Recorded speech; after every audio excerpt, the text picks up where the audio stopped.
Praise the Lord. Naputol po, ano? Hindi ko alam kung bakit. Amen. Ang gamit ko kasi ngayon yung iPad. Nilobat na yung aking cellphone. Alright. So, tuloy tayo mga kapatid, ano? Naputol. Pasensya na po. Alright. So, dito tayo sa verse 16.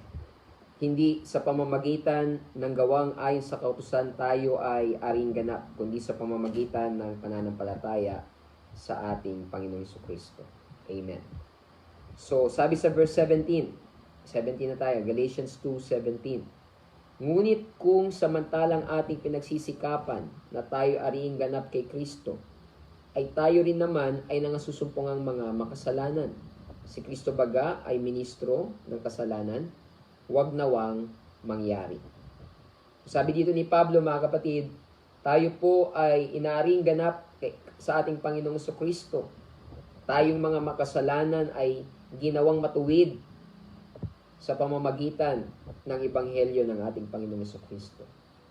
Ibig ba sabihin nito ang ating Panginoong Jesucristo ay ministro ng kasalanan? God forbid, huwag nawang mangyari, sabi ni Pablo. Dahil ang Panginoon, mga kapatid, tayong mga makasalanan ay kanyang inaring ganap. Tayong mga makasalanan, mga kapatid, ay ginawa niyang matuwid sa pamamagitan ng dugo ng ating Panginoong Jesucristo, sa pamamagitan ng krus ng Kalbaryo. Tayo pong mga makasalanan ay ginawang matuwid ng Panginoon. Kaya sabi ni Pablo, ibig ba sabihin nito ang Panginoong Jesucristo ay ministro ng mga kasalanan? Hindi, mga kapatid. Pero dahil sa kanyang pagmamahal sa atin, dahil sa kanyang pag-ibig sa atin, tayo pong mga makasalanan dati ay hinugasan ng Panginoon at tayo po ay kanyang nilinis at tayo ay kanyang ginawang matuwid. Kaya sabi ng verse 18, kung akin ngang muling itayo ang mga bagay na aking sinira, sa aking sarili ay pinatutunayan ko na ako'y suwail. Sapagkat ako sa pamamagitan ng kautusan ay namatay sa kautusan, upang ako'y mabuhay sa Diyos. Sabi dito ni Pablo, mga kapatid, yung kanyang sinira dati ay hindi niya na muling itatayo. Nanggaling na siya dun sa pagiging Hudyo.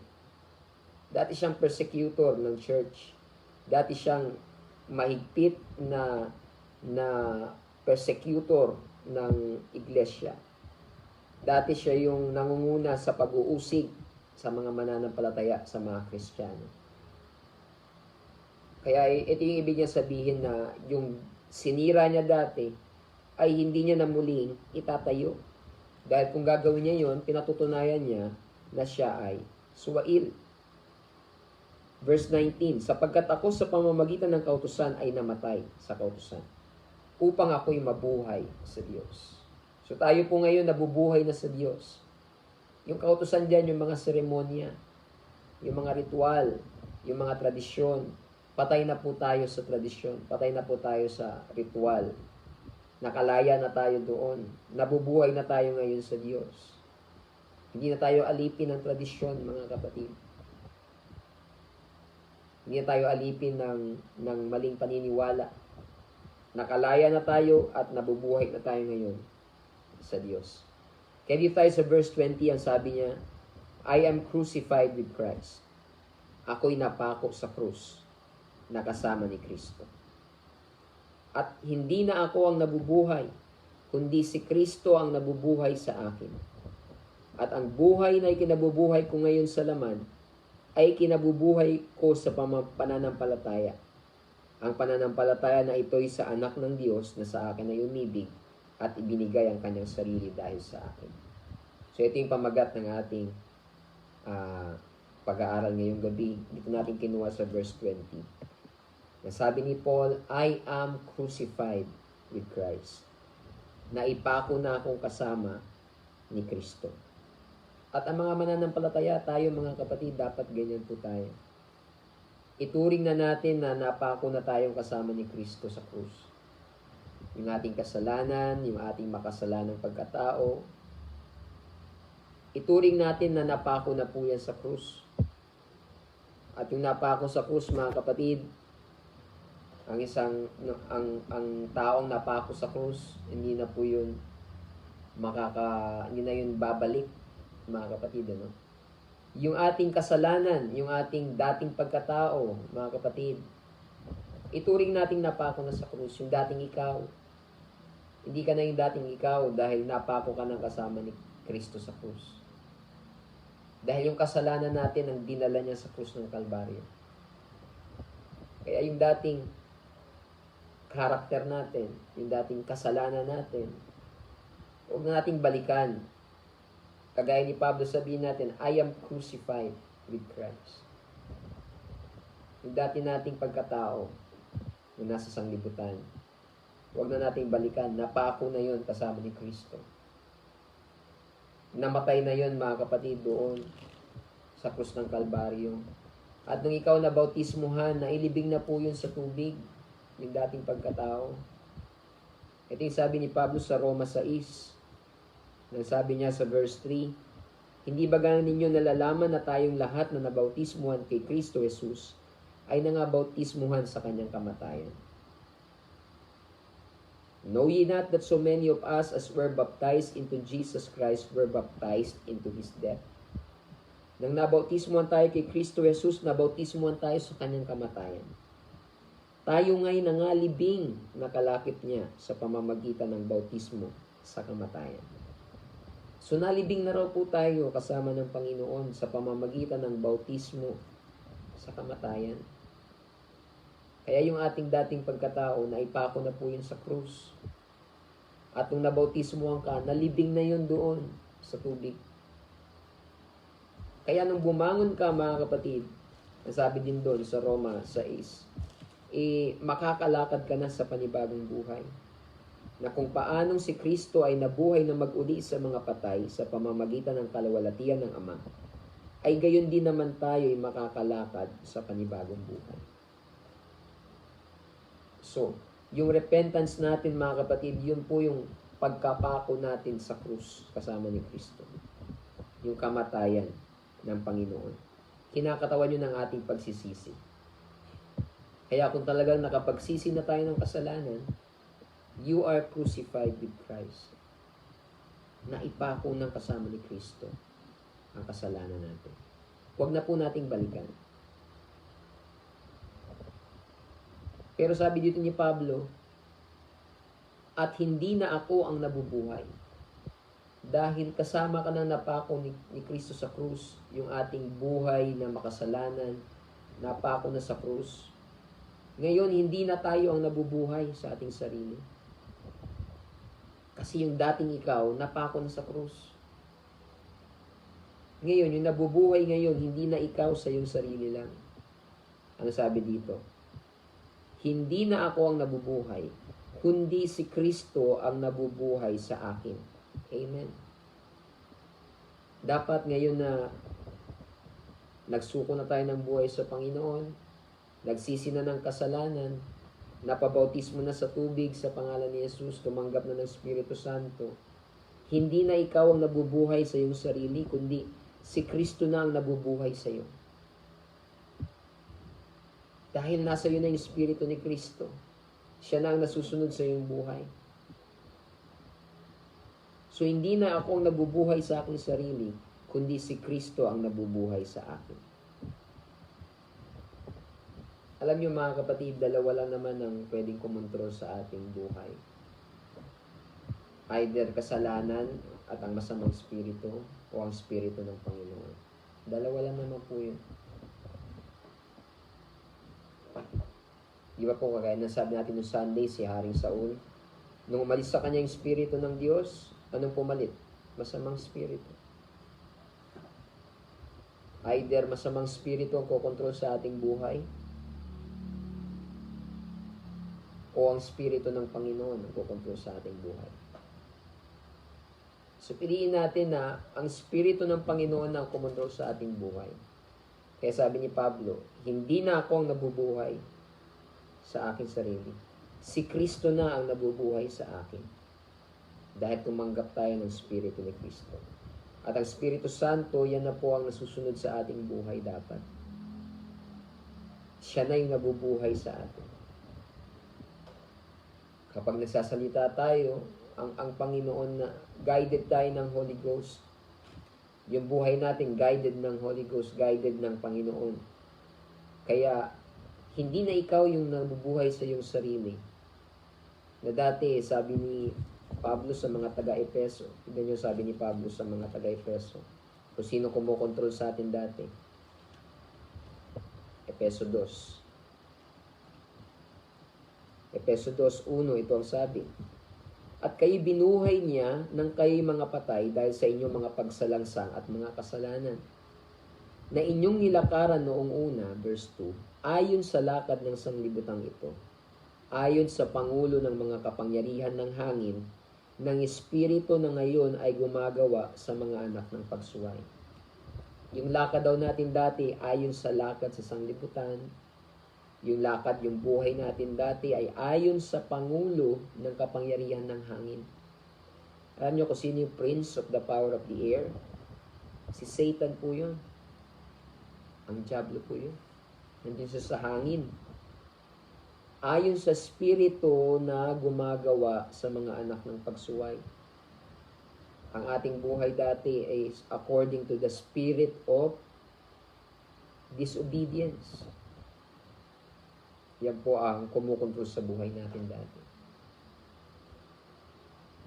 Yung buhay natin dati ayon sa spirito ng disobedience. Bad spirit po yan. Ayon sa spirito ng prince of the power of the air. Si Satanas. Yung po kumukontrol sa buhay natin dati. Akala natin tayo kumukontrol sa buhay natin. Hindi po. Pag wala po tayo kay Kristo, alipin po tayo ng kasalanan. Alipin po tayo ng sanglibutan. Alipin tayo ng kaaway.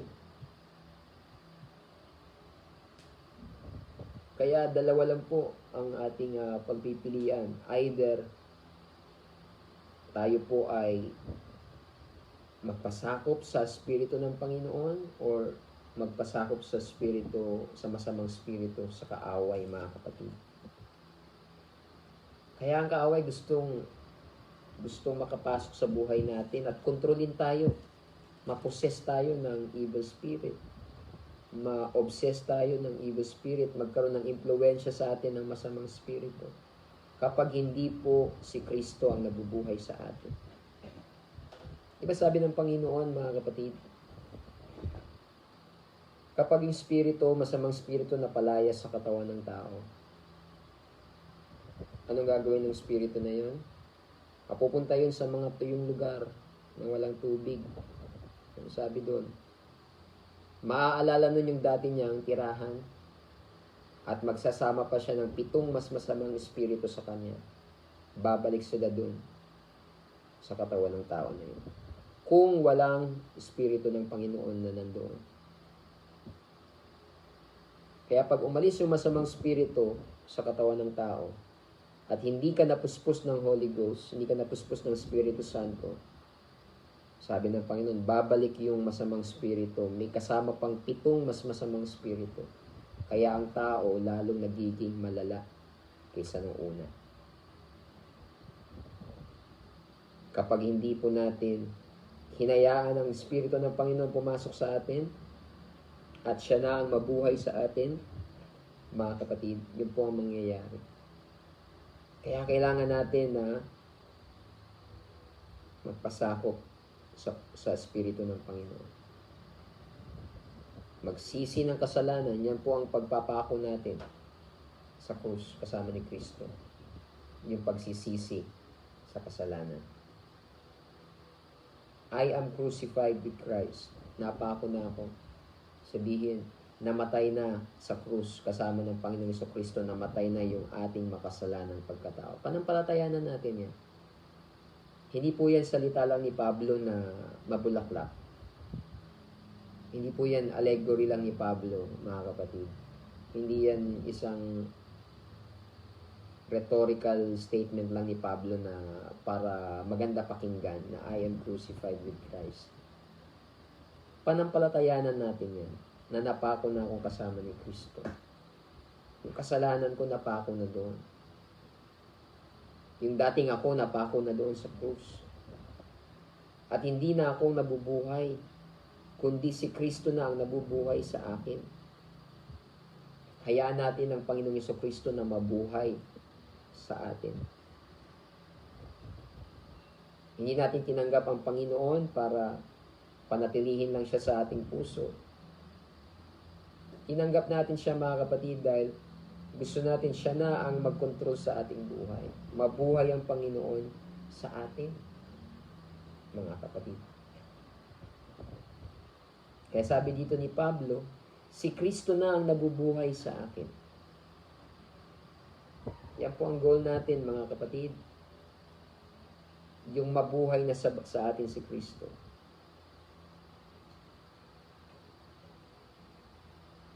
Na siya na, mga kapatid, ang mag-control sa ating buhay. Masabi natin na nabubuhay sa akin si Kristo.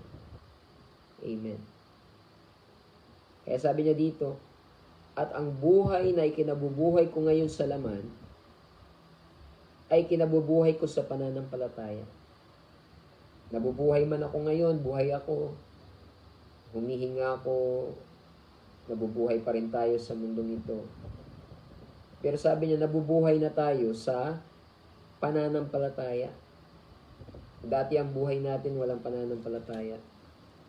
Dati ang buhay natin, inaasa lang natin sa swerte, inaasa lang natin sa sarili natin, inaasa lang natin sa sarili nating kakayanan, sariling lakas, sariling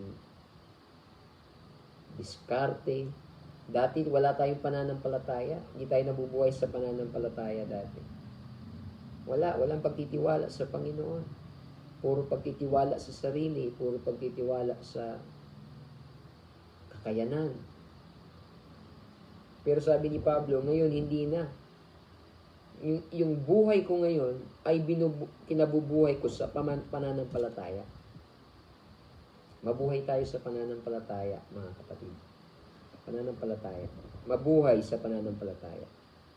Ang pananampalataya na ito'y sa anak ng Diyos, na sa akin ay umibig at ibinigay ang kanyang sarili dahil sa akin. I live by the faith of the Son of God. Yung pananampalataya, mga kapatid, na galing sa Panginoon. Yan na ang ating tinanggap at yan na tayo nabubuhay. Yung pananampalataya na galing sa Panginoon. At pananampalataya sa Kanya rin.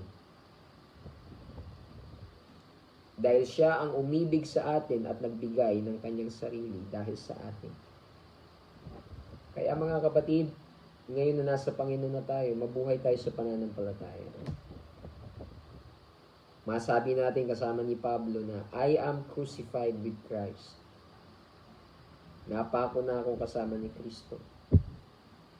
Ang buhay ko ngayon, hindi na buhay sa sanglibutan, buhay na sa pananampalataya.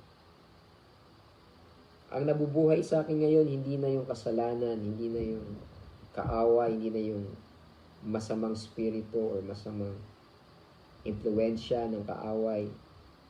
Ang nabubuhay sa akin ay si Kristo na. Christ lives in me. Amen. Christ liveth in me. At ang buhay ko ay buhay sa pananampalataya. Pananampalataya sa Kanya, sa Panginoon. Yung pananampalataya na yan, sa Kanya rin nanggaling yan. He is the author and the finisher of our faith. Sa Kanya nanggaling yung pananampalataya na yan, binigay sa atin. At yung pananampalataya na yan din ang ginagamit natin para kumonek sa Kanya. Nananampalataya tayo sa Kanya rin. The faith of the Son of God. Na nagbigay sa atin ng ating buhay. Kaya sabi niya sa verse 21, hindi ko niwawalan ng halaga ang biyaya ng Diyos. Huwag po nating walang halaga ang biyaya ng Diyos. Huwag nating mawalan ng halaga ang biyaya ng Diyos sa ating buhay. Huwag nating ibaliwala ang grace, ang biyaya ng Diyos sa buhay natin. Huwag nating pabayaan. Huwag nating baliwalain ang biyaya ng Diyos sa buhay natin, mga kapatid. Sapagkat kung sa pamamagitan ng kautusan ay ang katwiran, kung gayon si Kristo ay namatay ng walang kabuluhan. Kaya ang argumento dito ni Pablo, kung tayo ay nagiging matuwid sa ating mga sarili lang ng mga gawa, kung sa pamamagitan ng gawa natin, kaya natin maging matuwid kung ating sarili lang, bakit pa namatay si Kristo sa krus? Kung kaya mo palang iligtas ang iyong sarili, kung kaya pala natin na maging matuwid sa ating mga sarili.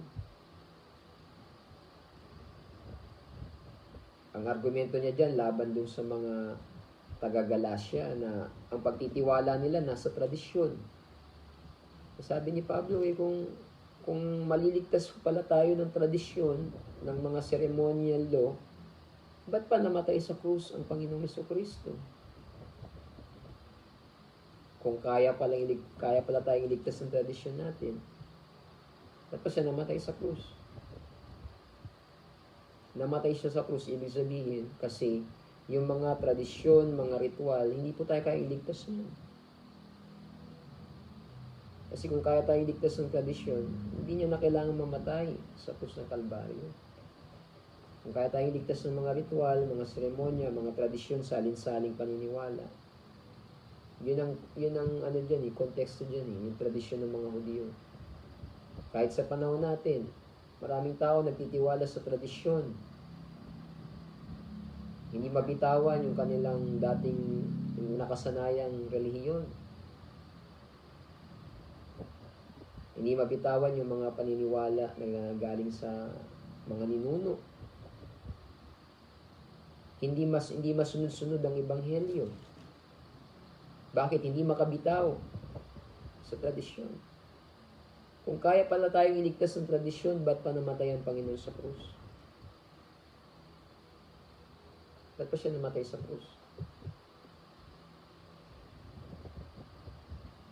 Namatay siya sa krus, ibig sabihin kasi hindi tayo kayang iligtas ng tradisyon natin, mga kapatid. Hindi tayo kayang iligtas ng ating sariling mga gawa at sariling kabutihan.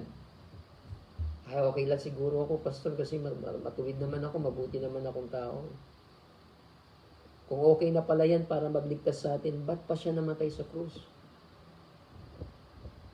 Ito sasabi ni Pablo na winawalang halaga natin yung biyaya ng Diyos. Mga kapatid, ano? Winawalang halaga natin ang biyaya ng Diyos. Pag hindi natin pinalagahan ang ebanghelyo. Kaya, kinakailangan ng pananampalataya natin, ang buhay natin nasa Panginoong Jesucristo. Ang pananampalataya natin sa Panginoong Jesucristo. Yung kaligtasan natin nandun sa ebanghelyo ng Panginoong Jesucristo. Yung ginawa niya sa krus, hindi yung ginawa ko. Hindi yung ginawa ng magulang natin, na ginagaya natin. Huwag po doon ang ating pananampalataya. Doon sa ginawa niya sa krus. At again, magaganap natin yun sa pamamagitan ng pagsunod sa ebanghelyo ni Kristo. At sa pananatili na magiging matapat at pananatili sa ebanghelyo, pananatili sa salita ng Diyos, mga kapatid, hindi natin mababaliwala. Huwag natin mabaliwala o mawala ng halaga ang biyaya ng Diyos. Kaya nga sabi ni Pablo sa mga taga-Hebreo, how shall we escape if we neglect so great salvation? Paano tayo makakatakas kung ating pabayaan ang ganitong dakilang kaligtasan na ipinangaral sa atin? Na ang mensaheng ito, mga kapatid, ay ang nagdala ang Panginoon Hesus mismo. Hindi po mga anghel ang nagdala lang nito. Hindi si Moises. Ang Panginoong Hesus mismo ang nagdala ng mensahe. As babaliwalain natin, sabi ni Pablo, paano tayo makakatakas? Hebreo 2:3. How shall we escape if we neglect? Let us not neglect our salvation. Mga kapatid. Let us not neglect, huwag nating pabayaan. Huwag nating walang halaga ang salita ng Diyos. Huwag nating iwalang halaga ang biyaya ng Diyos sa ating mga buhay. Huwag nating iwalang halaga ang kabutihan ng Diyos, ang kabaitan ng Diyos. Di ba mga kapatid? Dahil ang kabaitan ng Diyos, sabi ng Romans chapter 2, do you not know that the goodness of God leadeth you to repentance? Ang kabaitan ng Diyos, ang kabutihan ng Diyos, hindi po yan para abusuhin. Yan po ay para dalhin tayo sa pagsisisi. Para dalhin tayo sa pagsunod sa salita ng Panginoon. Opo, yung kabutihan ng Diyos, sabi sa Romans, diba? It leadeth you to repentance. No, do you not know that the goodness of God leadeth you to repentance? Ang kaisipan kasi ng tao, mabuti naman ng Diyos, mabait ang Diyos. Kaya gawin natin ito. Mali, sabi doon, mabuti ang Diyos, kaya dapat magsisi na tayo ng kasalanan.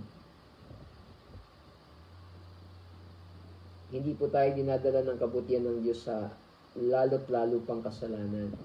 Dinadala tayo ng kabutihan ng Diyos saan? Sa pagsisisi. If we realize the goodness of God, ma-realize mo ang buti ng Diyos sa akin. Kaya nga, magsisisi na ako, ayoko nang gawin ito. Iiwanan ko na yung kasalanan kasi ang mabuti ang Diyos sa akin. Hindi yung mabuti ang Diyos sa akin, kaya gagawin ko ito lalo, lagi ko ito nga, mabuti naman ang Diyos. Mali pong kaisipan yun, di ba? Sa Romans 2. Ito sabi. Romans 2, verse 4. Hinahamak mo ang mga kayamanan ng kanyang kabutihan at pagtitiis at pagpapahinuhod na hindi mo nalalaman na ang kabutihan ng Diyos ay siyang umaakay sa iyo sa pagsisisi. Nariyan ang kabutihan ng Diyos. Hindi para akayin tayo sa kasalanan, kundi akayin tayo sa pagsisisi. Amen. Sa pagsunod sa Ebanghelyo, mga kapatid. Kaya manatili tayong sumusunod at nagtatapat sa Panginoon. Amen. Sundin natin ang mga salita ng Panginoon, mga kapatid. Kaya nasabi ni Pablo, dito po sa mga taga-Galacia, bakit? Mga baptized na ito eh. Tandaan natin mga kapatid, binawin natin. Yung sulat, yung mga epistles, from Romans hanggang Jude, sulat po yan sa mga mananampalataya na, sa mga member na ng church, kasama na sa iglesia, to the churches which is in Rome, to the churches which is in Galatia. Ayan, mga sulat to sa mga mananampalataya, mga baptized na to lahat. Nakapagsisi na to ng kasalanan, mga bautismado na to lahat. Kasi hindi sila kasama sa church kung hindi pa sila gumanap sa Ebanghelyo. Kaya lahat yan, mga kausap dyan, mga nagsisi na yan, bautismo na yan sa pangalan ni Jesus, tumanggap na yan ng Espiritu Santo. Kasi, ang epistles, ito po ay dito natin makikita kung paano ka mananatiling ligtas. Kung gusto mong malaman kung anong ginawa ng Diyos para iligtas tayo, tingnan mo ang Gospel. Matthew, Mark, Luke, John. Makikita mo doon kung anong ginawa ng Panginoong Jesucristo para iligtas tayo. Ano nangyari doon? Namatay siya sa krus. Nilibing siya, nabuhay siya maguli.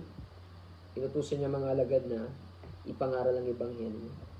Gusto mo malaman anong ginawa ng Panginoon para iligtas tayo, basahin mo ang Matthew, Mark, Luke, John.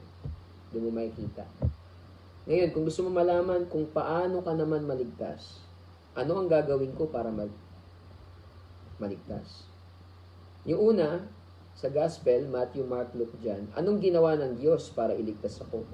Para iligtas ang tao? Yun ang makikita natin doon. Kung gusto mo nang malaman kung ano ang gagawin ko para maligtas, tingnan mo ang Book of Acts. Nasa Book of Acts ang sagot. Kasi yun yung ginawa ng mga apostol para ipangaral ang Ebanghelyo para ang kaligtasan ay mapaabot sa mga tao. Kaya gusto mong malaman, what must I do to be saved? Punta ka sa Acts. Ano sabi sa Acts? Brethren, what shall we do? Acts 2:37. Anong gagawin namin?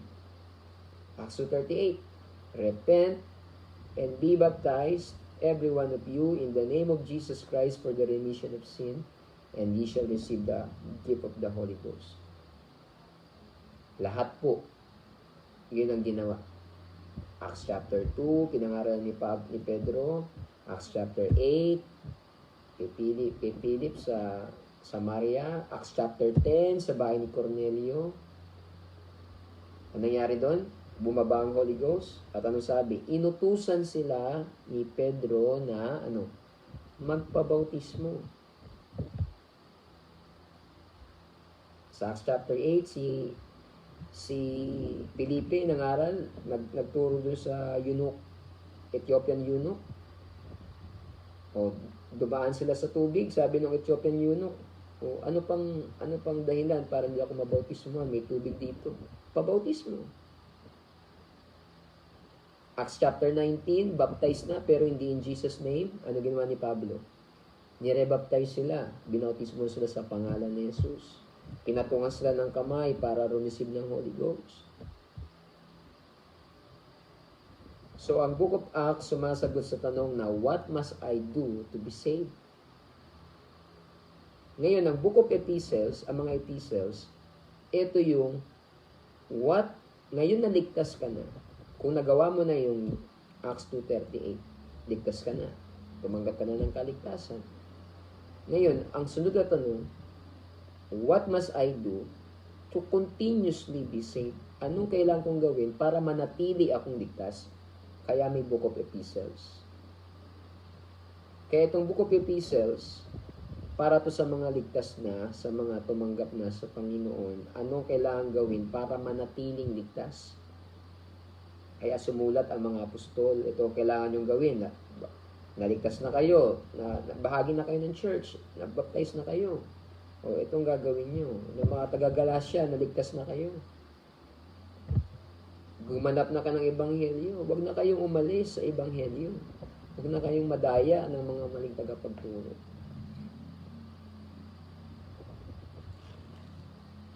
Kaya mga baptize na ito, mga kapatid eh. Kaya ang iba nalilito. Ang iba, sabi, o bakit sa Book of Ephesians, sabi doon, you are saved by grace through faith. Faith lang kailangan para maligtas. Wala namang baptism. Tumingin ka sa epistles na yun, kausap doon, mga baptized na yun lahat eh. Naunawaan na nila nung sinabi ni Pablo na you are saved by grace through faith. Alam na nila kung anong nakapaloob doon sa faith. Kasama doon yung kanilang repentance, kasama din yung kanilang water baptism, kasama doon yung Holy Ghost baptism. Mga baptized na to lahat eh, sa mga taga-Epeso eh. Kung gusto mong malaman kung anong kailangan gawin para maligtas, huwag kang tumingin sa epistles, nasa Book of Acts ang sagot. What must I do to be saved? Balik tayo dun sa Book of Acts nun. Plan of salvation. Acts 2:38. Ngayon, kung naganap mo na yan, saka tayo pupunta sa Book of Epistles, anong kailangan mong gawin para manatili kang ligtas? Dahil ito sulat to sa mga mananampalataya na. Mga kapatid na. Kaya itong mga taga-Galasya, sinabi ni Pablo dyan na hindi ko niwawalan ng halaga ang biyaya ng Diyos. Huwag daw dating iwalang halaga ang grace ng Panginoon. Sabi niya dyan sa huling verse, kung sa pamamagitan ng kautusan ng katwiran, si Kristo ay namatay ng walang kabuluhan. Kung sa sarili nating katwiran, naging matuwid tayo. Alam niyo yung katwiran ng tao, ganito eh. Siguro ligtas ako kasi mabait naman ako eh. Katwiran po ng tao yan. Hindi yan katwiran ng Diyos. Sariling katwiran yan. Maliligtas naman ako kasi hindi naman ako nang agrabyado ng tao eh. Sariling katwiran yan. Ito sabi ni Pablo. Kung sa sarili nating katwiran, maliligtas tayo, ba't pa namatay si Kristo sa krus? Kung pagiging mabait ko, maliligtas na pala ako. Bakit pa siya namatay sa krus? Kung maliligtas tayo ng sarili nating katwiran, maliligtas naman siguro ako, pastor, kasi ano naman ako eh. Hindi naman ako masama. Hindi naman ako mamamatay tao. Kung ganun lang, mga kapatid, hindi na kailangan mamatay ng Panginoon sa krus kung kaya tayong iligtas ng ating sariling katwiran. Namatay siya sa krus kasi yung katwiran natin maruming basahan sa harapan ng Panginoon. Kahit ano pang katwiran natin, pastor, tumutulong ako sa nangangailangan, nagdo-donate ako. Maruming basahan sa harapan ng Panginoon ang ating mga katwiran.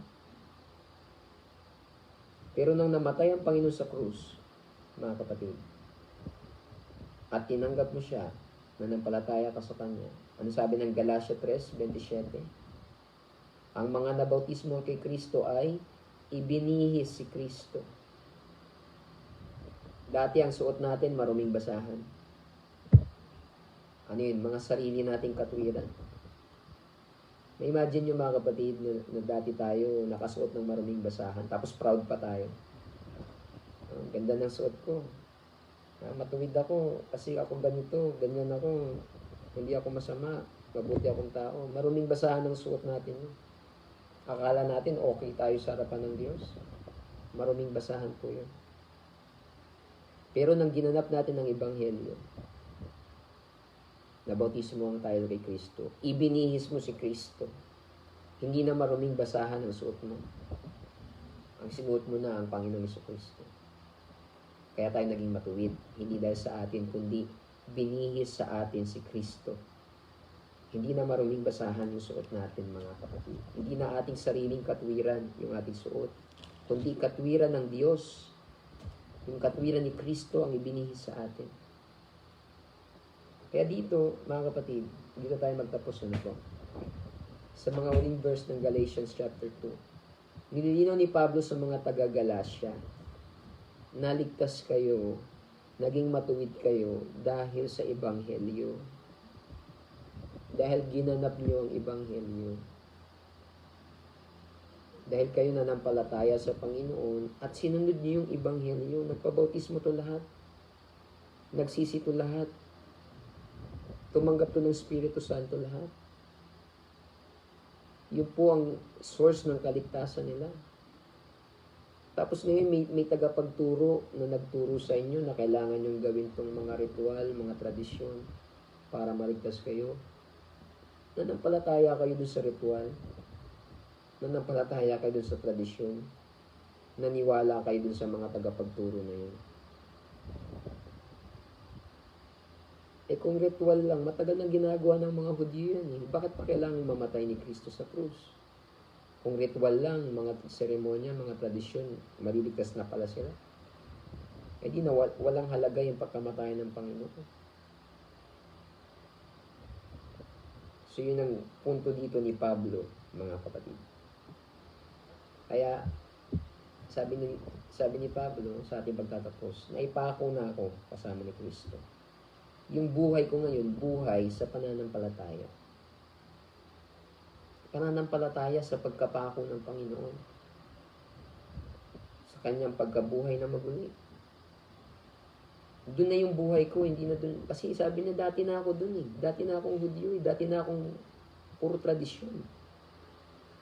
Nag-uusig pa nga ako ng mga Kristiyano. Tapos babalik tayo sa tradisyon. Yung dating sinira ako, muli kong itatayo yung mga bagay na sinira. Dati na ako dun, babalik ba tayo dun? Kasi itong mga taga-Galatia, gusto pang bumalik sa tradisyon. Mga kapatid. So yan po yan ang ibig sabihin ni Pablo dito, mga kapatid. Mabuhay na tayo sa pananampalataya. Umakbang tayo sa pananampalataya. Alisin ng alinlangan, alisin ng takot. The just shall live by faith. Ang matuwid ay nabubuhay sa pananampalataya. Ang ating buhay, pagkatiwala natin sa Panginoon. Panampalatayaan na natin ang Panginoon. Ang kaligtasan natin, Manampalataya sa Panginoon. Yan po pinakamahalagang bagay sa buhay natin, mga kapatid. Yung kaligtasan. Yung presensya ng Panginoon, yung kaligtasan ng ating kaluluwa. Wala pong ibang kapalit yan, katumbas yan. Mga kapatid, ano? So, yan po ang mensahe ni Pablo. Tayo po ay manatili sa pananampalataya sa Panginoon. At sa mga kapatid natin na nakikinig, ano, sa replay, sa live, hindi pa gumanap sa Ebanghelyo ni Kristo. Ganapin po natin ang Ebanghelyo ng Panginoon. Ganapin na po natin. Hindi pa kayo nagsisi, hindi pa kayo nagpabautismo sa pangalan ni Jesus, hindi pa tumanggap ng Espiritu Santo, sa kung ano mang dahilan kung bakit. Mga kapatid, kailangan itong maganap sa buhay natin. Opo, bago mahuli ang lahat, kailangan maganap mo ng Ebanghelyo. Ganapin natin. Dahil hindi po tayo maliligtas sa pamamagitan lang ng pakikinig ng Bible study. Kung di natin susundin ang Ebanghelyo, baliwala ang pakikinig ng Bible study. Hindi po tayo naliligtas sa pamamagitan ng pagkaalam lang. Kung hindi natin sinasagawa, baliwala yung kaalaman. Diba sabi ng Panginoon, hindi lahat ng tumatawag sa akin, Panginoon, makakapasok sa kaharian ng langit. Kundi yaon lamang gumaganap ng kalooban ng Ama na nasa langit. So, hindi sa salita na, Panginoon, Panginoon. Kundi dun sa pagganap, sa paggawa, sa pagsunod. Kaya sabi ng Panginoon, maraming magsasabi sa huling panahon, Lord, di ba nangaral pa kami? Di ba ginawa namin ito sa iyong pangalan? Ang sabi ng Panginoon, hindi ko kayo nakikilala, kayong mga gumagawa ng katampalasanan. So, kinakailangan natin na magganap ang Ebanghelyo, mga kapatid. Dahil isa po yan sa purpose ng ating mga Bible study. Unang-una, mapakain tayo ng salita ng Panginoon. Tayong mga mananampalataya na. At sa mga ilan na nakakasama natin dito na hindi pa nakaganap sa salita ng Panginoon, ang purpose natin, may pangaral din sa inyo ang Ebanghelyo at maganap din ninyo ang Ebanghelyo sa inyong buhay. Kaya meron tayong mga tagapakinig na hindi pa ito nangyayari sa buhay ninyo, hindi nyo pa po nagaganap ang Ebanghelyo. Gawin po natin ang Ebanghelyo. Ganapin po natin ang salita ng Panginoon. Higit po sa mga pagpapala sa mundong ito, ang kailangan natin kaligtasan ng kaluluwa. Kaligtasan. Kaya mga kapatid, mahal sa buhay, kaibigan,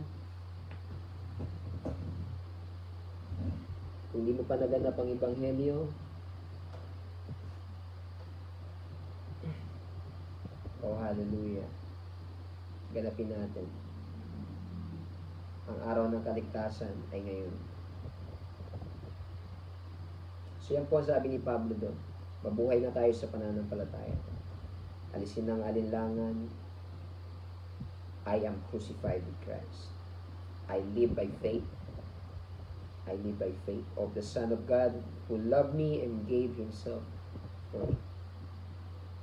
Amen. Naipako na tayo kasama ni Kristo. Nagsisi na ng kasalanan. We were buried with Him in baptism. And now we walk in the newness of life. Lumalakad tayo sa panibagong buhay. Amen. Yan po ang buhay ng isang mananampalataya. Salamat sa Panginoon. So, manalangin na tayo mga kapatid sa ating pagtatapos. Bukas, tutuloy natin chapter 3 na tayo ng Galatians. Galatians chapter 3 tayo bukas. Let's pray. Pakila mo pagpalang Diyos, salamat po sa gabi ito. Salamat po sa iyong mga salita. Salamat po, Panginoon, sa mensahe ng iyong salita, Panginoon, na we were crucified with Christ. I am crucified with Christ. Kung kami po ay nakapagsisi na ng kasalanan, naipako na kaming kasama ni Kristo, ang aming kasalanan, ang aming old nature, ang aming old character, naipako ng kasama ni Kristo. At kayo din po, Panginoon, when we received you in baptism in Jesus' name, we were buried with you in baptism. Nailibing na kaming kalakip sa bautismo sa kamatayan. Kaya, Panginoon, nakakalakad na kami ngayon sa panibagong buhay sa pamamagitan ng Espiritu Santo. Panginoon, dalangin po namin na makalakad kami sa pananampalataya. Alisin mo ang alinlangan, alisin mo ang agam-agam, ang pagdududa, ang doubt, Panginoon. Alisin mo po, Panginoon, kundi makalakad kami in faith, Panginoon. We can walk in faith. Makalakad kami sa pamamagitan ng pananampalataya. Kaya, O God, Ikaw po ang malayang kumilos sa aming po mga buhay. Gabayan mo po, pagpalain, ingatan ang mga kapatiran, Panginoon, ng UPC Malabon. Mga kapatiran po ng UPC Tondo at mga kaibigan, mahal namin sa buhay, nakikinig, mga kapatiran namin abroad, Panginoon, patuloy mo silang ingatan at pagpalain. At about sa nakikinig, Panginoon, sa gabing ito, dalayan ko po ang conviction ng iyong salita sa aming mga buhay ay maging matalas at maging laging nasa buhay namin, Panginoon, ang gabay ng Espiritu Santo. Maraming po salamat. Ito po ang aming samot na langit sa ipo na binibigay ng lahat ng papuri, pagsamba, kaluwalhatian. This is our prayer, Lord, as we end tonight. In the mighty name of Jesus Christ we pray. Panginoon, gayon din po, dalangin po namin si Sister Monica, kanyang prayer request, yung kanyang laboratory bukas, Panginoon, at yung kanyang mata. Lord God, Ikaw po ang nakakalam. Ikaw po ang Diyos na makapangyarihan, kayang kumilos sa kanyang buhay. Panginoon, kumilos ka po sa kanyang katawan. Ikaw po, Panginoon, ang magbigay ng magandang kondisyon sa kanyang katawan, Panginoon. Panginoon sa kanyang paningin. At ang kalooban mo ang masunod sa buhay niya. Marami pong salamat. Ito po ang aming samot dalangin, Panginoon. Sa iyong dakila at makapangyarihang pangalan, binibigay namin lahat ng pagsamba at kaluwalhatian. In Jesus' name, in the mighty name of Jesus Christ, we pray. In Jesus' name. Amen and amen. Praise the Lord. Praise God. Praise God. So mga kapatid, salamat po sa inyong pakikinig ngayong gabi. At sa pag-tune in, maging sa mga manonood ng replay, maraming salamat po.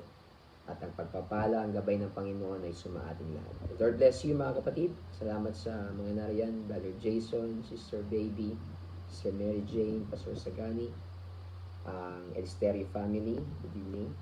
Sister Eloisa, amen. And Sister Monica, Brother JL, Ayuda family, Sister Juliet, amen. Sister Zari, Liagas family, good evening po. Sister Shaira Salvador, amen. Sister Cheska, Brother EJ. Alright. Salamat po sa pakikinig. Salamat sa lahat. Lord bless you. Tapos na po ang ating Bible study. Pagpalain tayo ng Panginoon. Amen. Magandang gabi po sa ating lahat.